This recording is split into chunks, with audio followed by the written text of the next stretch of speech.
Voy y no sé por dónde entrar. No sé dónde encontrar este monumento porque ha cambiado un montón de cosas. Han cambiado las calles, han añadido calles, han cambiado las calles de sentido, han construido edificios, han hecho curvas para seguir. Yo no logro más orientarme. ¿Dónde está aquello que estaba buscando? Me cambiaron el mapa. La ciudad ahí está, pero cambiando el mapa yo no puedo encontrar lo que estaba buscando. Así, aquí lo llamamos paradigma, la palabra algo difícil, pero es un patrón, es un modelo. Mapa hace entender mejor tal vez la cosa. Antes, para hablar de Dios, para conocer a Dios y para hablar con Él y para hablar de Dios a los demás, teníamos un mapa. Sabíamos de cuáles eran las cosas fundamentales y cómo llegar a esos puntos fundamentales. Pero ahora se nos cambió el mapa. ¿Por qué cambió el mapa del mundo? El mapa de la sociedad. Y cambian naturalmente todos los mapas. También el mapa de Dios cambia. Porque entre nosotros, en la sociedad, en el mapa de la sociedad, se han descubierto nuevas cosas. La ciencia ha hecho otro descubrimiento sobre Dios. Y entonces eso va cambiando todo. Además, lo veremos, está la cuestión que históricamente hemos pasado a otra época. Los cienciados, los científicos que conocen estas cuestiones históricas, nos dicen que desde 800 años antes de Jesús hasta nuestro tiempo ha habido tres épocas: histórica, teológica, social, tres.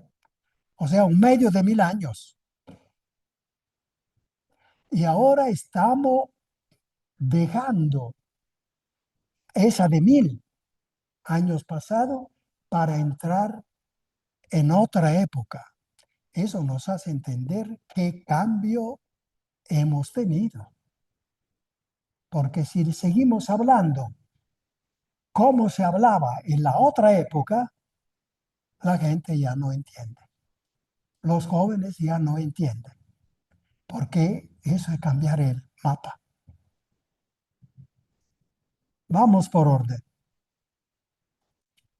Se trata en estos 12, 13, 15 martes, este curso que llamamos Nuevo Paradigma Teológico, se trata de seguir este librito que yo hice hace 3 meses, el último donde recojo, resumo todo esto que estamos empezando a decir. Eso lo pueden encontrar en nuestra casa de retiro, aquí en Monte San Francisco, con la secretaria de la casa de retiro. Nuevo paradigma teológico. Entonces vamos por orden. A los jóvenes cristianos, padres e hijos, porque hay padres también jóvenes, con estima y afecto, este librito lo hice para ellos. Luego sirve para todos. Este trabajo es para ustedes, para que puedan más fácilmente ubicarse en este nuevo mapa. Hoy, en el seguimiento de Jesús, cambia también el modo de seguir a Jesús. Dentro de poco, en septiembre, este muchacho Acutis será proclamado santo. Su santidad muy diferente de la del Padre Pío. otra forma.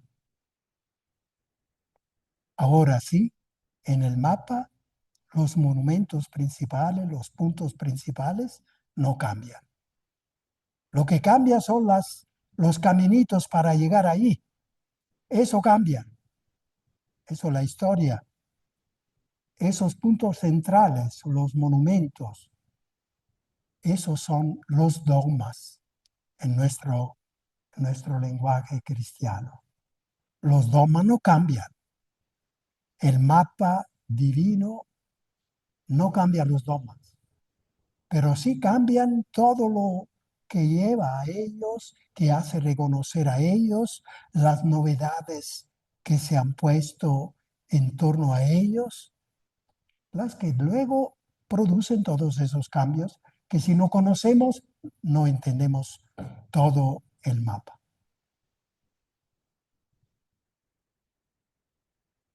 Seguir a Jesús, que tenía una personalidad con los pies en la tierra y el corazón lleno de amor concreto por Dios y por los pobres seres humanos. Y para que no sea cierto lo que dice un conocido escritor, cuidado jóvenes, el cual, escritor, de los jóvenes actuales hace la siguiente descripción. Mire, dice, los jóvenes hoy son como dos peces nadando y riéndose todo el tiempo, sin saber qué están haciendo ni qué es el agua. Pues están perdidos, están perdidos. Me asusta pensar que así lleguen a ser los jóvenes héroes, como decía Elon Musk y Zuckerberg, precisamente jóvenes que no saben dónde están ni qué es el agua.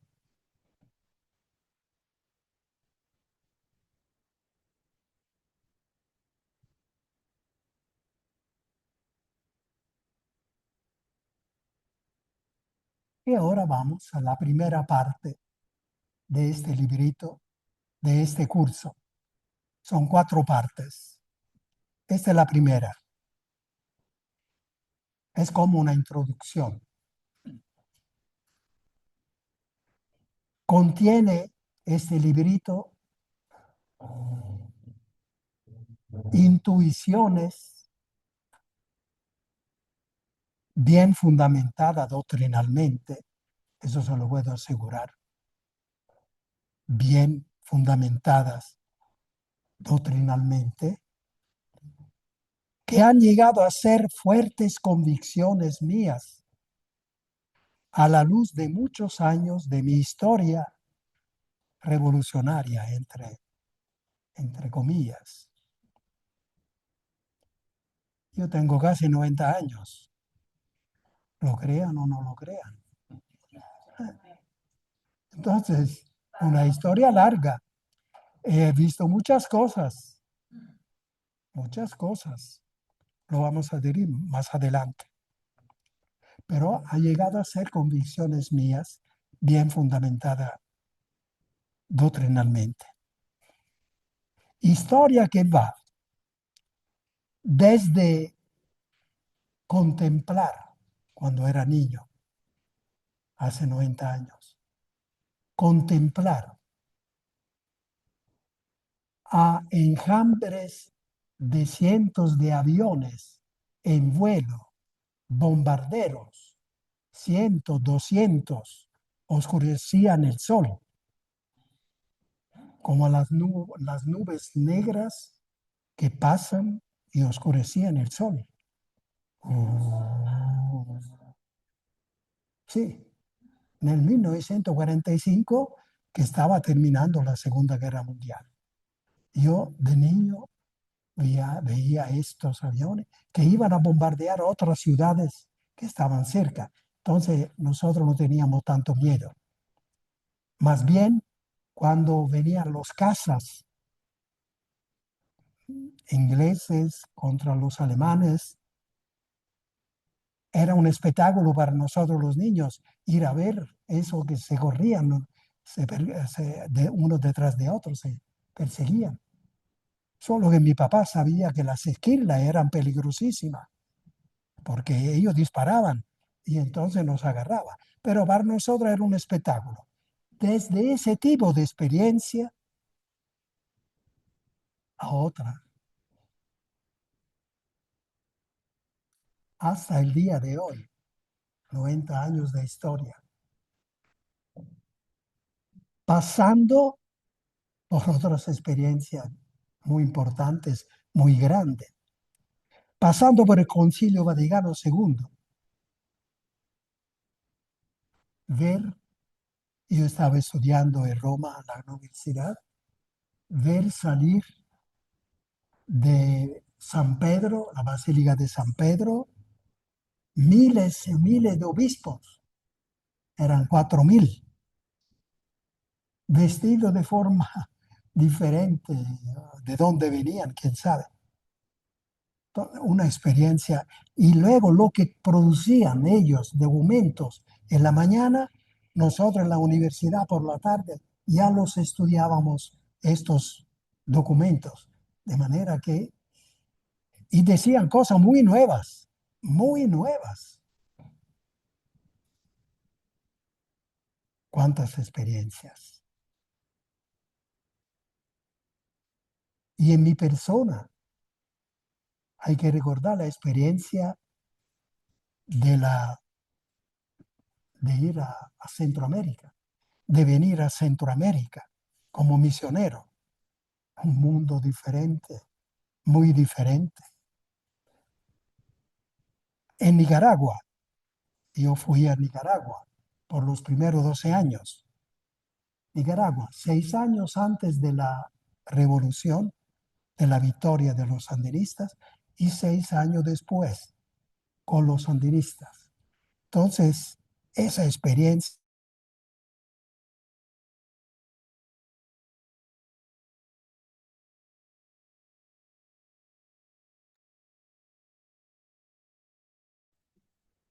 Creo que está apagado su micrófono, Fray. Y viendo con claridad el cambio constante del paradigma teológico.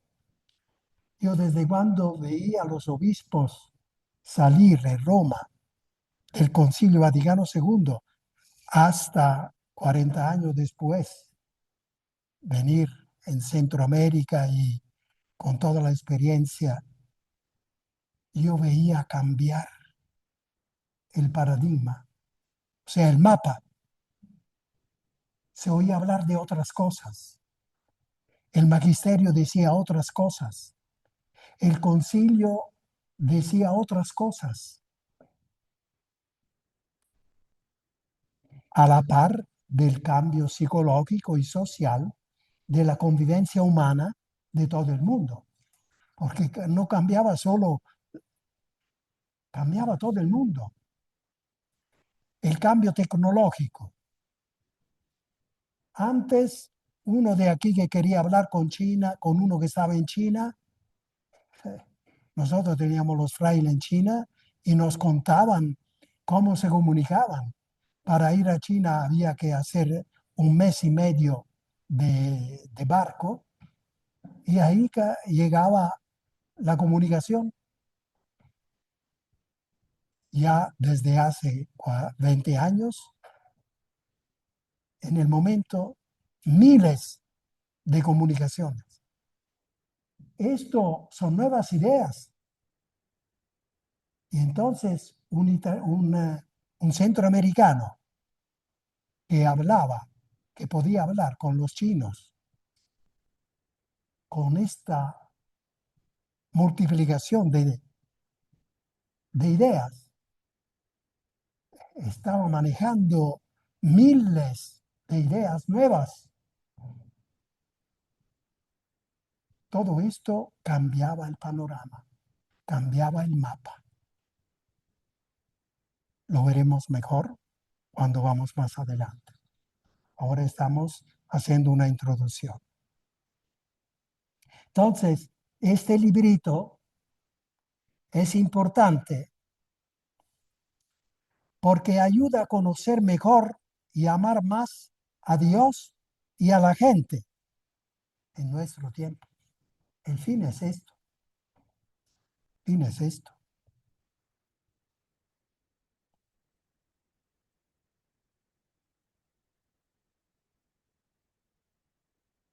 Porque hace comprender que la humanidad acaba de entrar a una nueva época socio-religiosa y que para comprender y transmitir mejor las cosas de Dios, hoy se necesita renovar actitudes espirituales,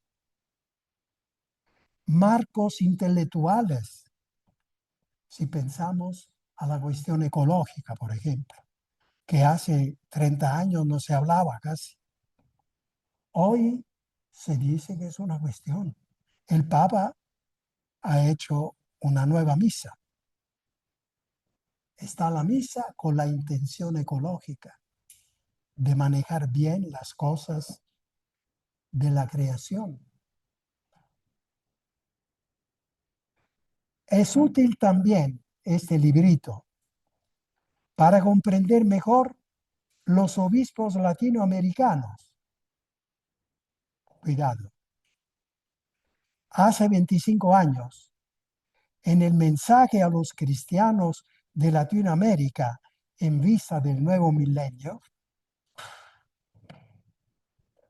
describieron la actual situación cultural teológica. Estamos hablando de Dios. Todo eso llamamos teología. Bien, los obispos dijeron que para comprender mejor esta nueva situación, en tono muy preocupado, enviaron un mensaje a todos los cristianos de Latinoamérica.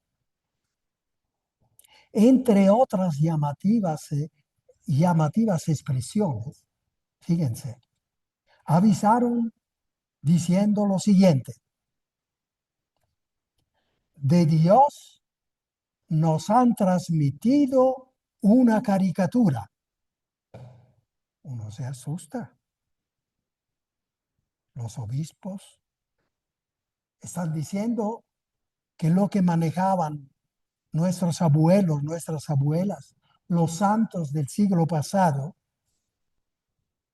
nos transmitieron de Dios una caricatura.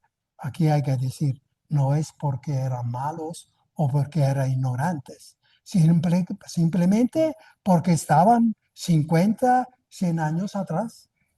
Esto. Chao. Simplemente porque estaban 100 años atrás y conocían lo que podían conocer y se comunicaban con los medios como se podían comunicar. Pero los obispos dicen, mire, esto ya pasó y para comunicarse hoy hay que cambiar, porque si no, estamos hablando de una caricatura, estamos transmitiendo una caricatura y eso no es bueno. La imagen de un Dios castigador, por ejemplo, de un Dios vengador, arbitrario, antojadizo, que hoy hace nacer un niño y a los 2 años lo hace morir. Bueno, ¿y qué? Dios tendrá sus razones, pero es Él que lo hizo nacer y ahora es Él que lo hace morir. Eso nadie dudaba de esto.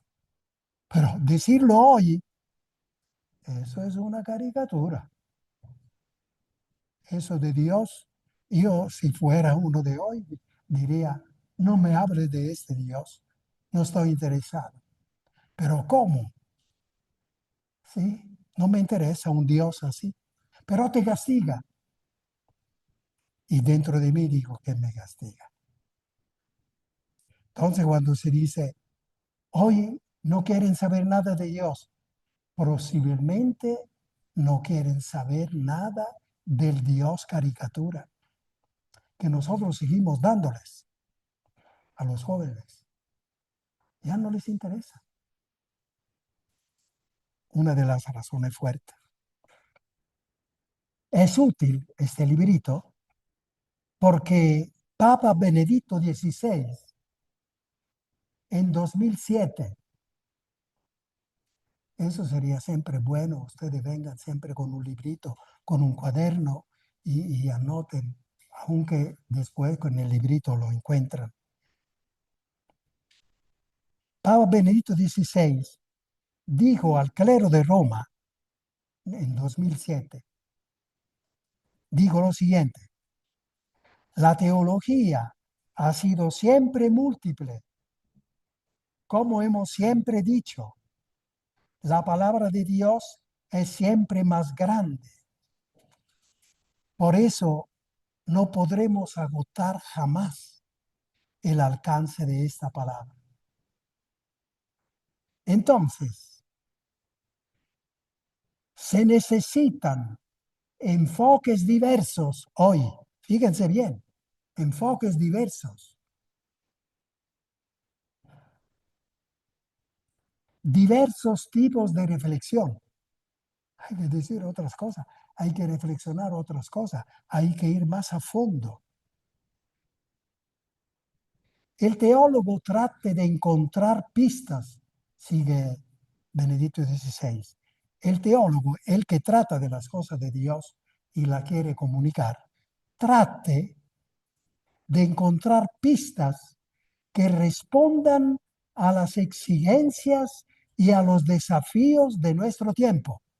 Hoy hay nuevas exigencias, hay nuevos desafíos que nos cambian el mapa,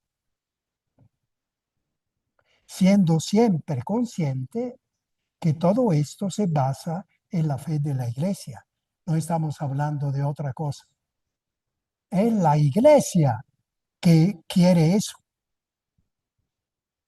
porque el Espíritu Santo sigue iluminando a la Iglesia y explicando lo que está pasando en el mundo y cómo hay que reaccionar, cómo hay que iluminar. Y nosotros que tenemos que predicar, cómo tenemos que predicar, qué decir, cómo decirlo. Al final del primer año de pontificado, Papa Francisco, en 2013, en octubre creo, Papa Francisco recomendó lo mismo al credo de Roma. Y hace poco, hace 3, 4 años, afirmó: si a los jóvenes de hoy les hablamos de Dios, de las mismas cosas y de la misma manera como se hacía en pasado, no nos comprenden. ¿De qué estás hablando, abuelita? ¿De qué está hablando, mamá? ¿De qué estás hablando? Hay que explicarle. El nuevo mapa es que aquí han puesto, pero yo tengo el libro del catecismo y decía otra cosa, es que aquí han puesto una nueva calle, aquí han construido una nueva cosa, entonces cambia, el mapa está cambiando. La humanidad, pues, ha cambiado. Las relaciones entre personas y cosas han cambiado. La ciencia y la tecnología han cambiado. Y también la teología ha cambiado. A veces eso que nosotros creemos que eso de Dios, eso no cambia nunca. No. Dios, como la Biblia. La Biblia, entre el primer libro y el último libro del Antiguo Testamento, hay un cambio tremendo, tremendo. Y luego el Nuevo Testamento, con los libros antiguos. ¿Por qué la libra? Porque Dios, como decía San Juan Pablo II, la revelación de Dios es progresiva. Esto, Anoten esta frase, porque son frases que iluminan todo. Si es progresiva la revelación de Dios, como hace un papá, una mamá con el niño, que le revela cosas al niño progresivamente, no se lo dice todo a los 2 años, le dice cómo es la vida de 20 años. ¿Qué le va a decir? Lo dirá cuando tendrá 16 años de una forma, a 20 años de otra forma. La revelación de los padres a los hijos es progresiva. Y así Dios ha revelado sus cosas y sigue revelándolas progresivamente. Es lo que estamos diciendo. Y el camino de los progresivos es la historia. Es la humanidad que camina, que camina. Entonces, ¿qué hacer ante el cambio? Sobre todo socio-religioso. Un nuevo paradigma teológico es la respuesta.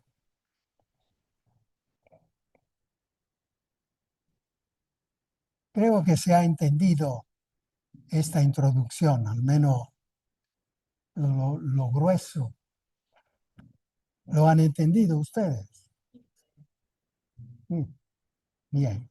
Luego con el librito tratarán de precisar, poseer y que tendrá que ayudar a ustedes a enseñar estas cosas en las familias, en los grupos, a los jóvenes y a los no jóvenes, porque también los viejos tendrán que saber estas cosas, porque ellos también tienen que saber cómo hablarles a los jóvenes y comprender un poco por qué los jóvenes eh, hablan diferente. ¿Por qué Carlos Acutis hacía las cuestiones, las fotos de la Eucaristía y ayudaba a los compañeros a no hacer bullying en la clase? Que le interesa a él de bullying. Estamos en nuevo mundo, abuelito. Nos descansamos 5 minutos. Bien,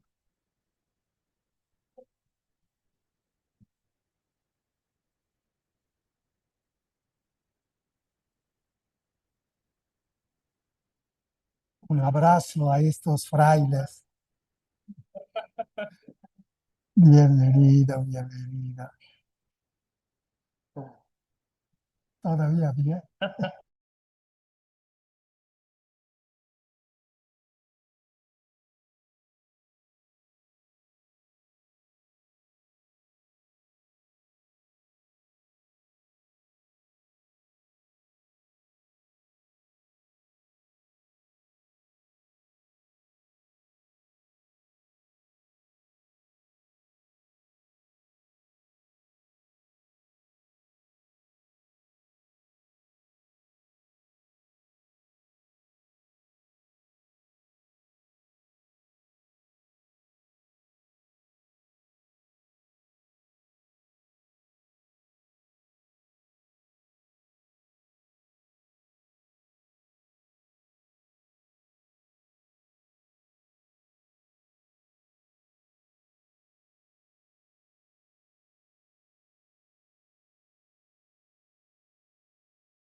Ahí está. La segunda parte, primera parte era introducción.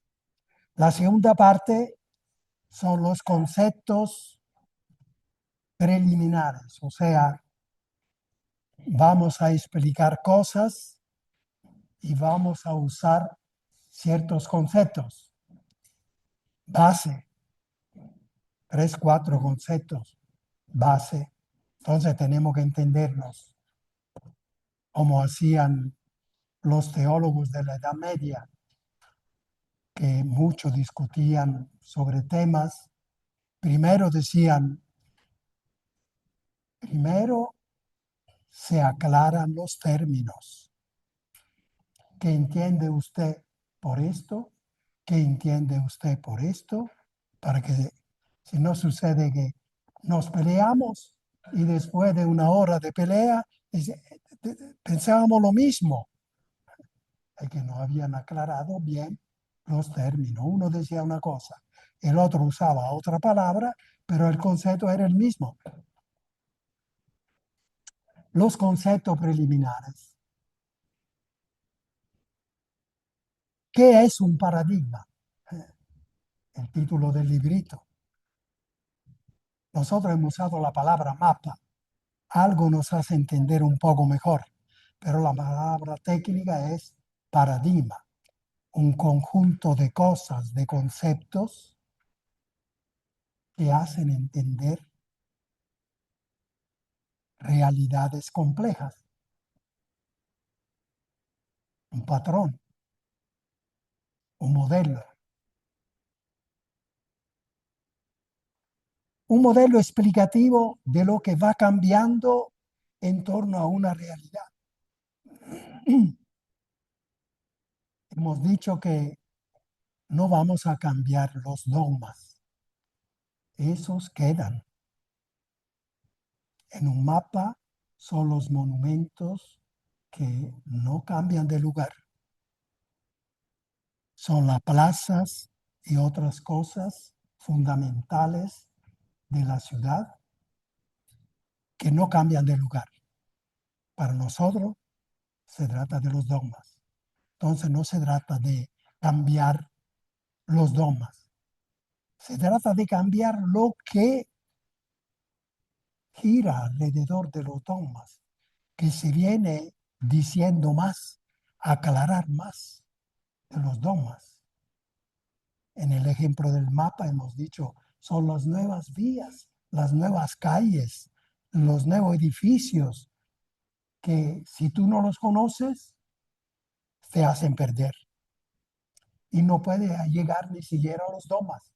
No puede comprender ni los dogmas, porque ha habido muchos cambios. Son estos cambios del entorno del dogma que tenemos que conocer. Y eso es el paradigma. Un patrón que nos ayuda a orientarnos en el nuevo mapa.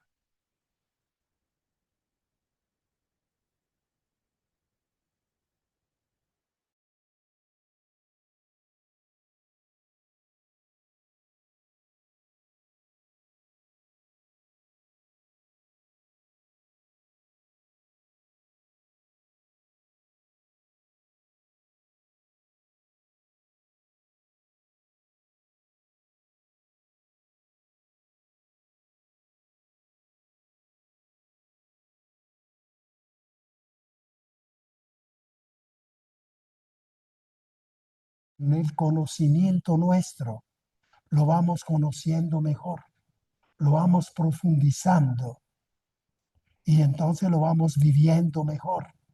Eso, el cambio de forma de santidad,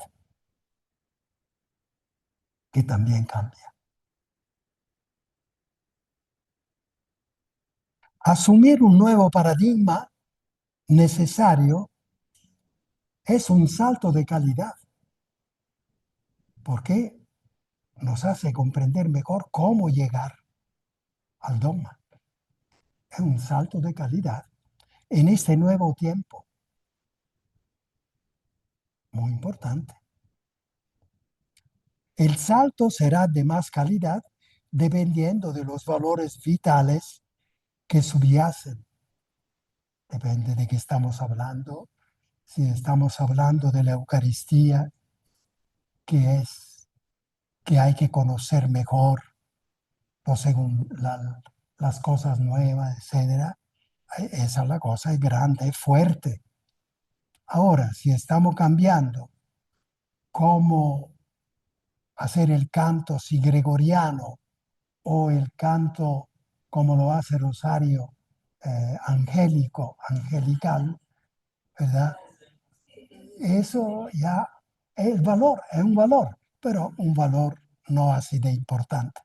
Pero el salto es fuerte, puede ser muy fuerte, ¿verdad? Un nuevo paradigma es siempre una vuelta luminosa a la raíz de una realidad. Y hemos dicho a la raíz del el dogma, a la raíz. El nuevo paradigma es una vuelta luminosa a la raíz, al dogma. Es una vuelta luminosa al dogma.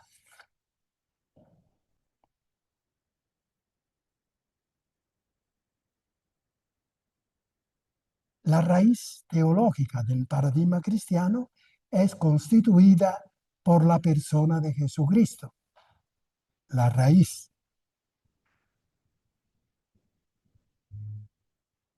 con su sabiduría y amor por los pobres y marginados y con su visión integral de la creación. Bueno, todos los dogmas, pero Cristo está al centro de todos los dogmas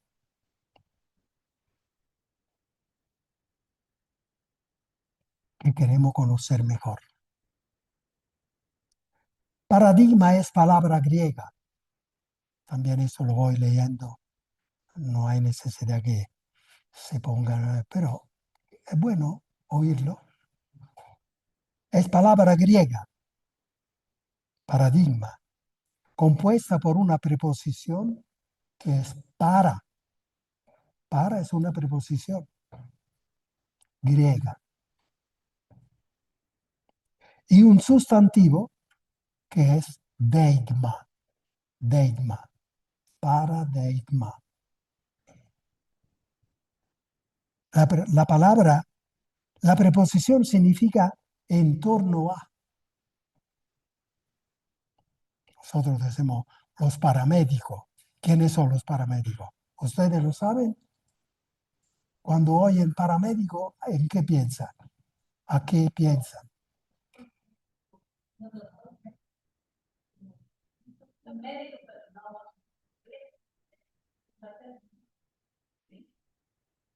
Los paramédicos son los que ayudan al médico. Son los que están en torno al médico, las enfermeras, los enfermeros, para pasar la aguja, para pasar el bisturí, etc. Esos son los paramédicos. O sea, el médico es el dogma, es lo fuerte de la realidad. Pero en torno hay otra gente que ayuda. Por eso la palabra para, en griego, que significa en torno a. Entonces, ¿y deigma qué significa? Deigma significa lo que es estable. Pero piensen ustedes, el médico es lo que cuenta, por decirlo así, lo que cuenta. Pero en torno está alguien que ayuda a que el médico pueda hacer mejor su trabajo. Una palabra que puede. Y entonces nuestro tema, que significa paradigma, que luego ha pasado a ser paradigma. El dogma, el dima, que es algo estable, firme.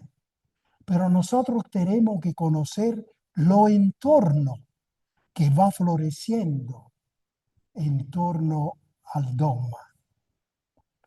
La profundización, el nuevo lugar que la época nuestra da a un cierto tema. Por ejemplo, la penitencia, hacer sacrificios.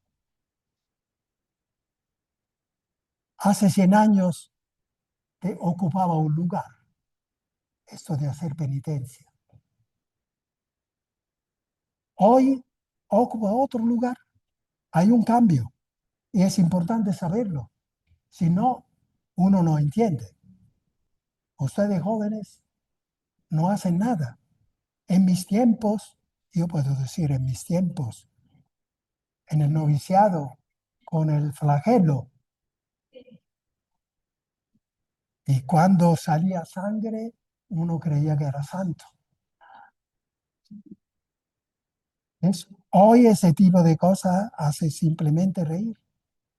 ¿Qué pasó? Cambió el paradigma.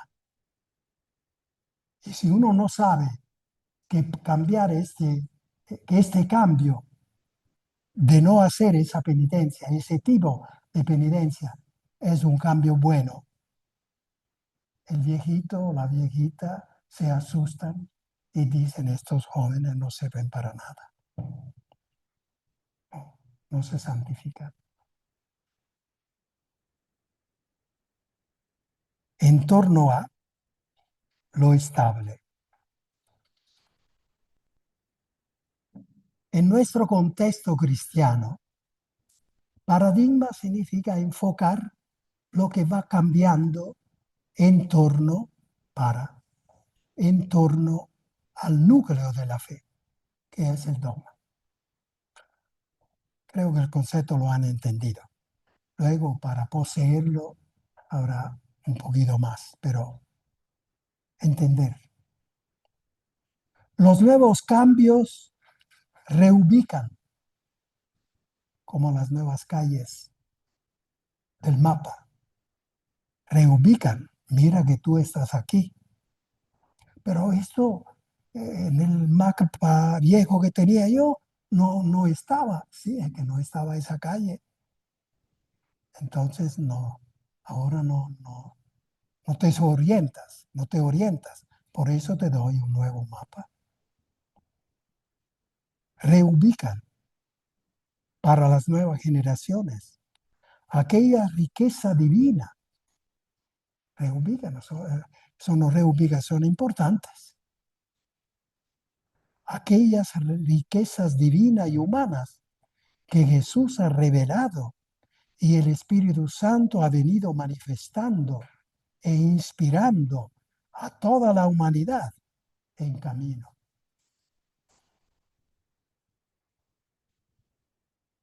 En este librito no se trata de cambiar el dogma, el dogma, sino el cómo, el cuándo, el por qué, el alcance, el entorno del dogma, con la finalidad de comprender mejor el mismo dogma en las actuales generaciones. Papa Francisco, al clero de Roma, el 6 de diciembre, este concepto y luego, digamos, el 6 de diciembre de 2013, primer año, dijo a este propósito, mire qué bonita frase, desarrollar una doctrina, el dogma, la evolución del dogma. Desarrollar una doctrina no es borrarla. Ah, usted la está cambiando. No, la estoy desarrollando. Y desarrollar una doctrina no es borrarla. Más bien, no es borrarla de un contenido perenne. No es borrarla. Significa más bien adecuar de forma orgánica las nuevas respuestas de un contenido perenne. Mire qué bonita. Desarrollar una doctrina no es borrarla. Significa adecuar de forma orgánica. Esta la palabra orgánica es fundamental, no algo que no tiene nada que ver. No, tiene que ser seguimiento, continuación de la raíz. Significa adecuar de forma orgánica las nuevas respuestas de un contenido perenne, que es el dogma, a los tiempos que se están viviendo. Nuclear.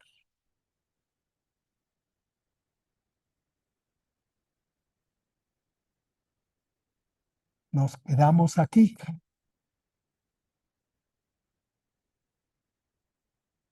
Ahora esperen que aquí yo tengo necesidad de un traductor.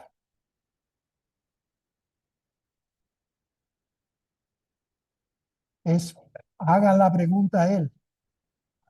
Aura. Usted me pregunta, dice. Ah, Fray, solo quería saber por qué aquí dice verdad nuclear.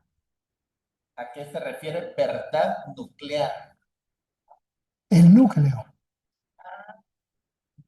En una cosa está el núcleo, que es esa parte central, la más sólida, lo básico, ¿verdad? Céntrica, básica. Ah, vale. Eso. Otra pregunta. ¿Qué pasa? O sea que es como el centro. El centro. El sí. centro. Sí. El centro. ¿Cómo decir? Así, pero vale. Es el centro. Y luego viene lo entorno. O sea, otras cosas que lo entorno no es que no vale. No. El dogma. ¿Le puedo preguntar yo? Ya, con esto le pregunto. Sí. Primero, yo no entiendo por qué usted dice orgánica. O sea, no sé por qué va esa palabra orgánica ahí. ¿A qué se refiere? ¿A qué se orgánica? refiere? Orgánica es un organismo. Mi organismo no es que la cabeza está por allá y mis pies están por allá. No, el organismo es una realidad unida, Ya, ¿verdad? ya, ya. Y entonces, cuando se dicen nuevas cosas, si hablamos de Acutis, que habla con los compañeros que no hagan bullying, uno dice que tiene que ver el bullying con la santidad. Es que hacer bullying es humillar, es faltar de caridad, es quedar triste. Él interviene y alienta, hace la caridad. Eso es muy orgánicamente relacionado con el seguimiento de Jesús, del que estamos hablando. Orgánicamente. ¿Hay alguna otra pregunta?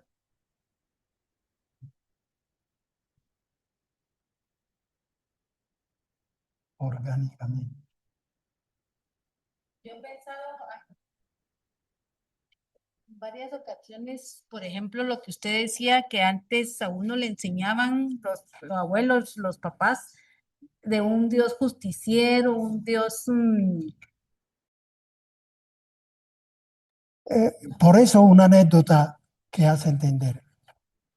Hace 4 o 5 años, cuando fui a mi pueblo, está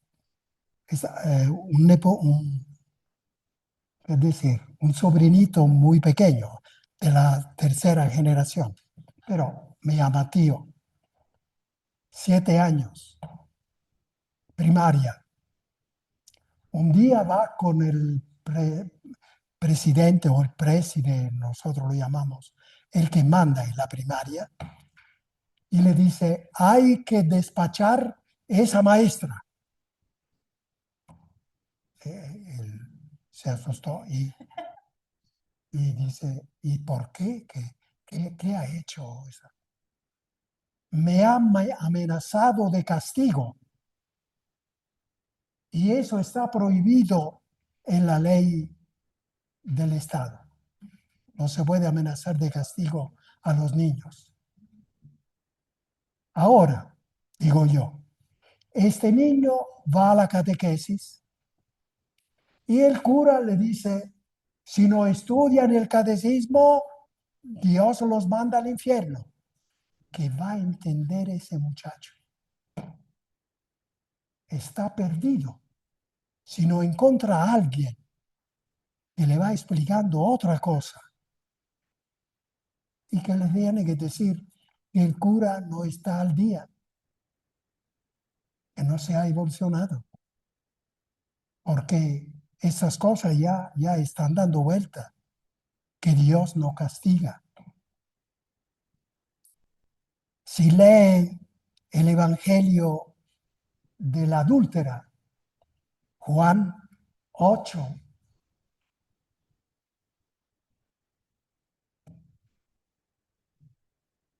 ¿qué dice Jesús?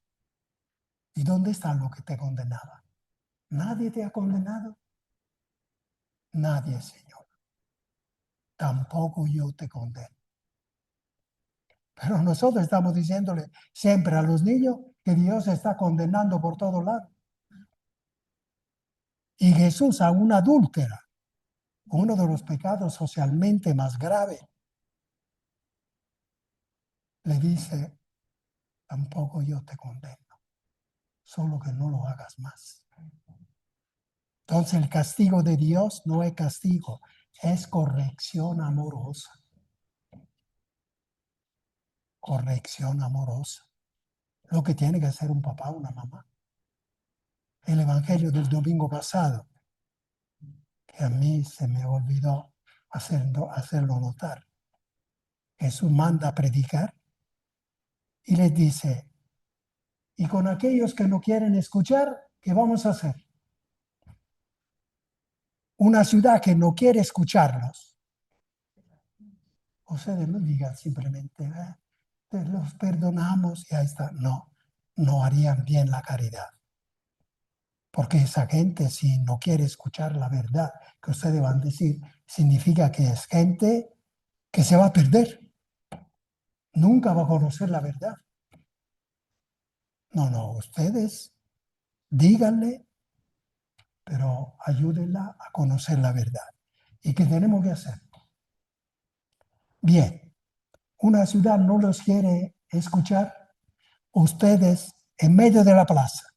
Y la gente irá, dice que en la plaza, se quitan los zapatos y los baten polvo en el suelo. Hasta el suelo de esta ciudad les dejamos. Y la responsabilidad caerá sobre ustedes. Esto le hace tomar conciencia de la libertad que tiene uno. Ustedes lo tienen que hacer con los niños, con las niñas o con los jóvenes. No le tienen que decir solamente, eso no se hace, eso no se hace. No, no se hace por esto y lo que hay que hacer es esto y esto y esto. Luego, de 10, de toda manera no hacen caso. No, de 10, 9 no hacen caso. Pero puede ser que uno, a lo mejor el día siguiente, empieza a pensar, si tú se lo supiste decir. ¿Verdad? Bien, vean cómo ha cambiado el paradigma de hablar de Dios, de la relación entre el pecado de uno y la intervención de Dios. Hace 100 años era todo diferente. Este entorno a. ¿Verdad? Ayudaría a relacionar que Dios no castiga, pero si yo me equivoco, voy a tener consecuencias de mis acciones. Claro. Dios no castiga, pero la verdad es esta. Si tú quieres hacer por tu cuenta y por lo tanto no atenerte a esta verdad, atenerte a las consecuencias. Y nosotros tenemos que aclarar bien. Y las consecuencias dramáticas, difíciles, no es por castigo de Dios, sino es porque tú simplemente no quieres actuar según la verdad. Y si te tira del cuarto piso porque tiene que ir a abrir la puerta porque alguien quiere entrar, y tú en lugar de bajar las gradas, que esa es la verdad, de cómo hay que bajar, hay que ir a abrir la puerta. Tú, para hacer antes, te tiras del cuarto piso, te vas a matar. ¿Y qué pasó? ¿Dios me castigó? No, eres tú que decidiste a la loca agarrar el primer hoyo que encontraste. Y así, esta es la vida. Qué importante que es que la gente entienda la responsabilidad, la responsabilidad en relación con la verdad. Temas que nosotros en la iglesia no tocamos tanto, sobre todo eso de la verdad. Que hay que ser buenos, sí, porque a los adultos interesaba que los niños fueran buenos. Bueno, pero de la verdad nada. Antes bien, si el niño o el adolescente o el hijo se atrevía a decir, pero papá, no es así, tú cállate. La verdad no. Y incluso nosotros en la iglesia no hablamos mucho de la verdad. Y Jesús que dijo, yo soy el camino, la verdad y la vida. Y no hablamos de verdad. Y entonces la gente, me sucede esto, ¿qué pasó? Castigo de Dios. No. ¿Qué hiciste? ¿Quién atropelló a su hijo? Es que un desgraciado de borracho, no. Entonces, ¿por qué usted está condenando a Dios? Que da la culpa a Dios. ¿Por qué me hizo esto, Dios? Era un muchacho bueno. ¿Qué está haciendo? Usted sabe que ha sido un borracho. Eso es la responsabilidad del borracho. 100%. Dios llora con usted porque ese borracho no usó la libertad en la manera de vida y mató a un joven. Vean cuántas cosas hay que explicar. Muchas cosas hay que explicar, porque luego esto trae otra cosa. ¿Cuántas cosas? Pero empezamos con lo poco que podemos hacer. Hay un comentario acá. ¿Es como culpar también a Dios o al diablo por nuestras malas decisiones? Eso. También al diablo, pobrecito, déjenlo en paz. Esa es una evasión. Esa es una evasión. Se dice que el diablo, que el diablo. Y cualquiera dice, así nos han educado. Y al diablo, ¿quién no puede ganar? Entonces eso lo hizo porque el diablo se lo subió, pobrecito, ya está. No. El diablo no tomó la decisión. El diablo le dijo a Jesús, cambia esta piedra en pan. Tírate de este alero. Pero Jesús no se tiró. No decidió retirarse o cambiar el pan. Y por lo tanto el diablo no hizo nada de dañino. Porque la decisión del pecado es de la libertad humana, no es del diablo. Yo nunca había visto, no es la palabra, nunca había tomado la opción, así como usted la dijo, de los zapatos, de las botas, de sacudírselas, porque hasta la tierra de ese lugar ellos dejaron ahí, o sea, ni eso quisieron llevarse en los zapatos. Traduce. No sé, que no sé cómo que decir. no había analizado Exacto, el la versículo de palabra. Jesús donde les dice que ni la tierra de este lugar se lleven en sus sandalias y no los escuchan. Así. O Y sea, a mí se me pasó en el... que dice verdad. lo siento porque es muy importante dentro de este tema. Yo nunca lo vi. Que la No lo gente había sepa analizado así. que a uno que no quiere escuchar y los hijos, eso yo en la preparación lo tenía aquí, a los hijos no hay simplemente que decirlo, no lo tiene que hacer, no lo tiene que hacer, no, se le dice cómo lo tiene que hacer. Y a los hijos se le dice, no me quiere hacer caso, tiene 17 años, no quiere ir a la misa, ya no quiere ir, no quieres ir. Mira, desde hoy en adelante, papá, mamá no te van a decir nada sobre la misa. Si vas a la misa o no vas a la misa, será responsabilidad tuya. Eso les va a ayudar a ellos más que si la mamá y el papá les vayan a la misa, hay que ir a la misa. No, les va a ayudar a saber, yo no fui a la misa, pero ahora a Dios que le digo. Porque a la mamá le podía decir cualquier cosa, pero a Dios que le digo. Fui a la misa, ¿por qué no fui? Le ayuda más porque le hace tomar responsabilidad, ¿verdad? Y hace apreciar más su libertad, su libertad. Yo creo que estamos bien, así. Sí. Entonces, hasta el próximo martes, si Dios quiere, si el temblor no nos asusta más. ¿Nos da su bendición? La bendición.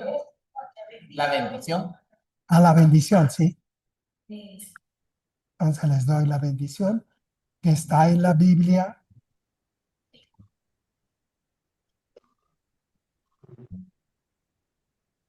El Señor los bendiga y los guarde. Amén. Amén. Muestre su rostro y tenga misericordia de ustedes. Amén. Vuelva hacia ustedes su mirada misericordiosa y les conceda la paz. Amén. Amén. Dios les bendiga, hermanas y hermanos. En el nombre del Padre, del Hijo y del Espíritu Santo. Gracias, Fray Mauro. Buenas noches a todos y a todas.